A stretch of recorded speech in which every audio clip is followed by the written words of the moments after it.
And now it is the Rock from 106.1 Kiss FM here with my tag team partner in podcasting. What's up? Eric Cornish with WKDQ. Thank you for joining us today, and I'm glad you're back. Happy to be back. We're both wearing wrestling shirts. Yes, and we are ready for another day. Yes. The Enhancement talent.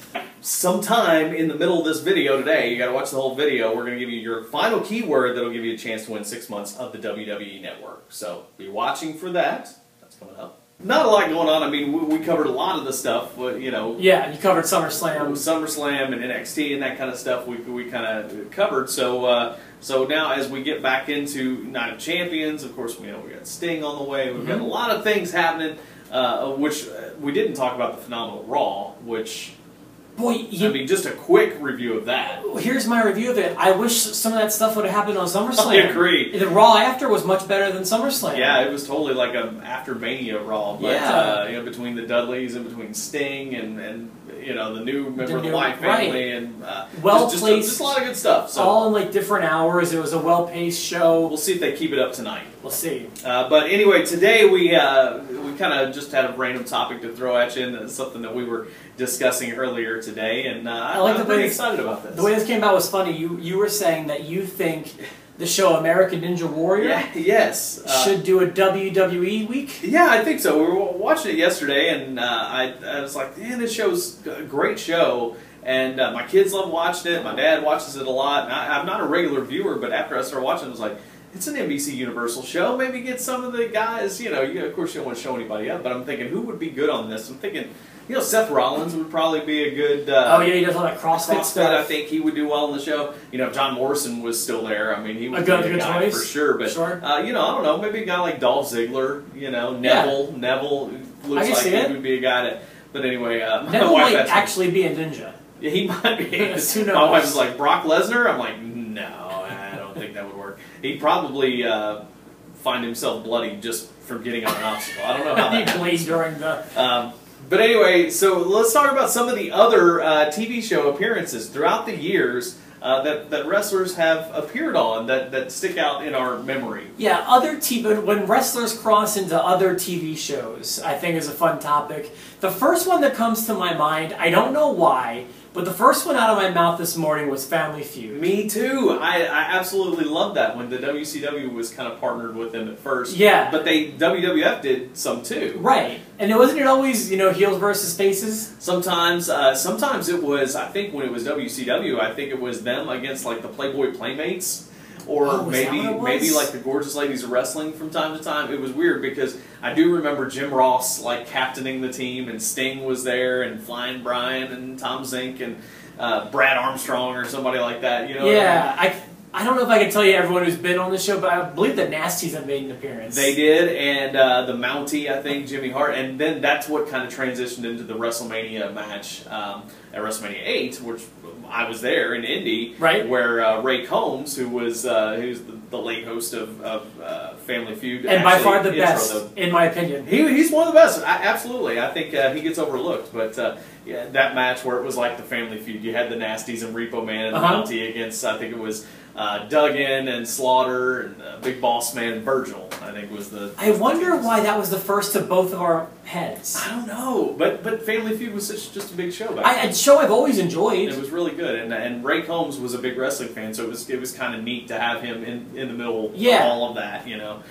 can always tell when you have wrestling on a show, when somebody is a fan, it makes a big difference. Like Regis Philbin, like. Right. Anytime you went on that show, like Regis was all into it, But if you go on a show where people don't understand wrestling or don't like it, it falls flat really quick. Absolutely correct. So yeah, that was the first one to stand out. I mean, you can't talk a wrestling show without talking Thunder in Paradise. Very true.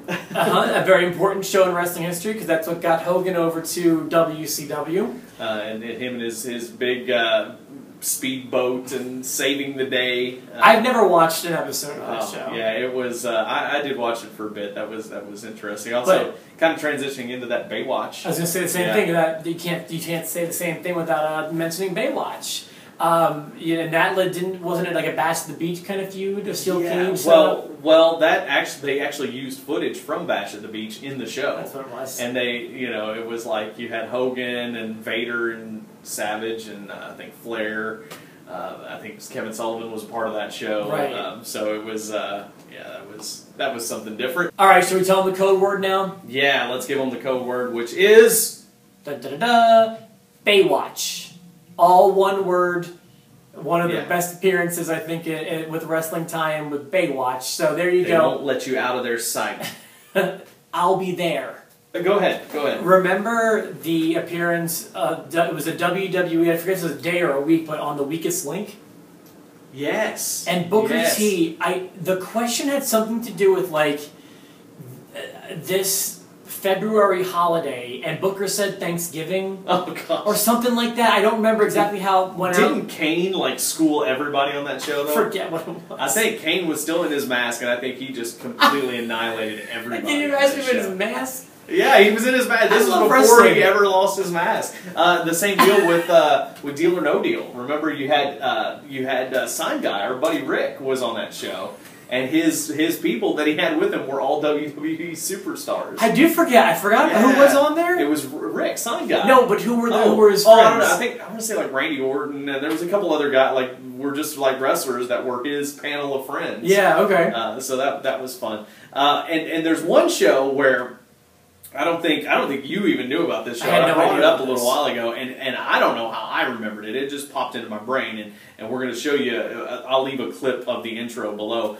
It was a show called Learning the Ropes, and this happened in like '88 or '89. It was a show like about a wrestler. It was a guy who was a teacher by day, played by Lyle Alzado, a legendary football player for the Raiders, and then at night he was like a kind of a jobber wrestling guy that wore a mask. And they'd show actual clips of him wrestling, but it wasn't him. It was actually Dr. Death. Steve Williams actually played the character, but he would wrestle guys like Ric Flair and like Arn Anderson and the Road Warriors and stuff like that. And it was called Learning the Ropes, and it was a Canadian show, I think, but it was a total 80s show. I mean, right down to the theme song, and you'll see if you watch the clip below. Well, also, I can think of a few more. I do remember Vader appearing on Boy Meets World. Boy Meets World, yeah. And also King Kong Bundy appearing on Married with Children. Absolutely. Who actually, the writers of that show, huge wrestling fans. All the families on that show named after wrestlers. Yeah. The Bundys, the Rhodeses. There are other wrestling references that I think is so cool on that show.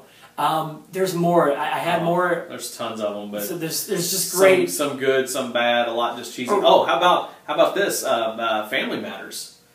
Do you remember Family Matters? And I think it was it the Bushwhackers? I remember Family Matters and wrestled Carl and Urkel.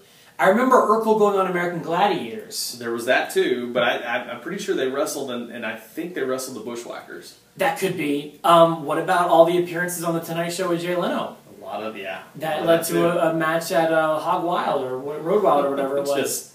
That was sad. There was a lot happening there. What about Andy Kaufman and Jerry Lawler on Letterman? Can't forget that. That's got to be the all-time best. An epic moment of all time. So, any other wrestlers involved in other TV shows that you can think of, let us know, tweet us or email us, and we would love to reminisce with you about those wonderful moments. So, Edge on Highlander, Bret Hart on Lonesome Dove. That's right. It just There's so many. Going and going. The Hornswoggle in the Leprechaun movie. Well, now we're going movies. So yeah, that's major films. Thanks for joining the Enhancement Talent, and we'll see you later on in the week.